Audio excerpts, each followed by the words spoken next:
আসসালামু আলাইকুম ওয়া রাহমাতুল্লাহি ওয়া বারাকাতুহু। আমার সম্মানিত দর্শকবৃন্দ, আমি এই মুহূর্তে আপনাদের সামনে আলোচনা করব দুনিয়ার মধ্যে সবচেয়ে উত্তম জায়গা কোনটি।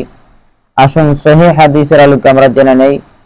আমাদের প্রিয় নবী হযরত মুহাম্মদ মুস্তাফা সাল্লাল্লাহু আলাইহি সাল্লাম থেকে একটি হাদিস বর্ণিত আছে, যে হাদিসটি জলিলুল কদর সাহাবী হযরত আবু হুরায়রা রাদিয়াল্লাহু তাআলা আনহু থেকে বর্ণিত।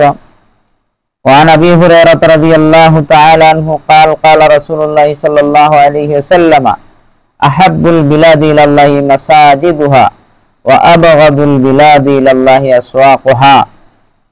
নবী করিম সাল্লাল্লাহু আলাইহি সাল্লাম বলেন, দুনিয়ার মধ্যে সবচেয়ে উত্তম জায়গা হচ্ছে, সবচেয়ে শ্রেষ্ঠ জায়গা হচ্ছে আল্লাহর ঘর মসজিদ, আর সবচেয়ে নিকৃষ্ট জায়গা হচ্ছে বাজার। আমার প্রিয় দর্শকবৃন্দ, এই হাদিস দ্বারা আমরা কি বুঝতে পারলাম? আমাদের প্রিয় নবী বলতেছেন সবচেয়ে শ্রেষ্ঠ, সবচেয়ে উত্তম জায়গা মসজিদ। তাহলে বোঝা গেল এই হাদিস দ্বারা মসজিদের শ্রেষ্ঠত্ব এবং মর্যাদা কতটুকু। এজন্যই আমাদের প্রিয় নবী সাল্লাল্লাহু আলাইহি সাল্লাম একটি হাদিসের মধ্যে বলেছেন, মান বানা লিল্লাহি মাসজিদান বানাল্লাহু লাহু বাইতান ফিল জান্নাহ। যে ব্যক্তি আল্লাহর জন্য মসজিদ নির্মাণ করে দিবে, আল্লাহ পাক তার জন্য বেহেশতে ঘর নির্মাণ করে দিবেন। যেহেতু দুনিয়ার মধ্যে সর্বশ্রেষ্ঠ জায়গা হলো মসজিদ, তাহলে সর্বশ্রেষ্ঠ জায়গাটি নিজের অসহায়ত অনুযায়ী, নিজের সামর্থ্য অনুযায়ী বানিয়ে দেওয়া, সেই ঘরটি বানিয়ে দেওয়া অথবা জায়গা ক্রয় করে মসজিদ বানিয়ে দেওয়া।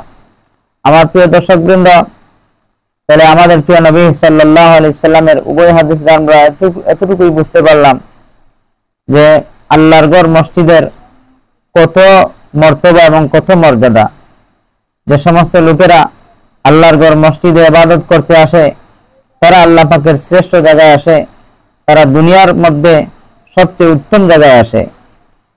আল্লাহ পাকের এই শ্রেষ্ঠ জায়গার মধ্যে আসার পরে তখন এই জায়গার শ্রেষ্ঠত্বের কারণে সেও শ্রেষ্ঠ বনে যায়, সেও শ্রেষ্ঠ হয়ে যায়। শেষ পর্যন্ত আল্লাহ পাক রব্বুল আলামিন তাকে প্রকৃত মুমিন হিসাবে কবুল করেন এবং তার নেক আমল আল্লাহ পাকের দরবারে কবুল হয়। বিপরীতে দুনিয়ার মধ্যে সর্বনিকৃষ্ট জায়গা হলো বাজার। যারা অনর্থক বাজারে যাবে, অর্থহীন বাজারে চলাফেরা করবে, বাজারে সময় কাটাবে, তাদের সম্পর্কটা নিকৃষ্টতার সাথে হওয়ার কারণে তারা আল্লাহ পাক রব্বুল আলামিনের কাছ থেকে অফুরন্ত নিয়ামত লাভ করতে পারবে না, আল্লাহ পাকের রহমতের ভিতরে ঢুকতে পারবে না। আল্লাহ পাক রব্বুল আলামিন তাদের সাথে কোনো সম্পর্ক রাখবেন না। এজন্য মসজিদের মধ্যে যারা আসে বা মসজিদের মধ্যে যারা আসবে ইবাদত বন্দেগী করার জন্য, আল্লাহ পাক রব্বুল আলামিনের গোলামি করার জন্য, আল্লাহ পাক রব্বুল আলামিনের সাথে তাদের সম্পর্ক স্থাপিত হয়ে যায়, সম্পর্ক প্রতিষ্ঠিত হয়ে যায়। এজন্যই আল্লাহ পাক রব্বুল আলামিন দুনিয়ার মধ্যে সর্বপ্রথম আল্লাহর ঘর মসজিদ বানানোর জন্য আল্লাহ পাক হুকুম করেছিলেন। আমার প্রিয় দর্শকবৃন্দ, দুনিয়ার মধ্যে যত উন্নত ঘর বাড়ি থাকুক না কেন, এগুলোকে আল্লাহ পাক রব্বুল আলামিন এবং আমাদের প্রিয় নবী সাল্লাল্লাহু আলাইহি সাল্লাম উন্নত বলেছেন, উন্নত বলেন নাই, উন্নত বলেন নাই, শ্রেষ্ঠ বলেন নাই। আল্লাহ পাকের ঘর, আল্লাহ পাকের ঘরকে আল্লাহ পাক রব্বুল আলামিন এবং আমাদের প্রিয় নবী হযরত মুহাম্মদ মুস্তাফা সাল্লাল্লাহু আলাইহি সাল্লাম শ্রেষ্ঠ এবং উন্নত বলেছেন, সর্বোত্তম, সর্বশ্রেষ্ঠ বলেছেন।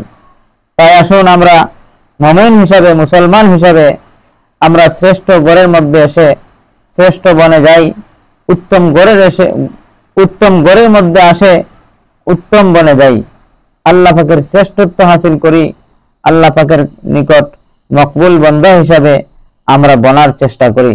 আল্লাহ পাক যেন আমাদেরকে এই আলোচনার উপর আমল করার তৌফিক দান করেন।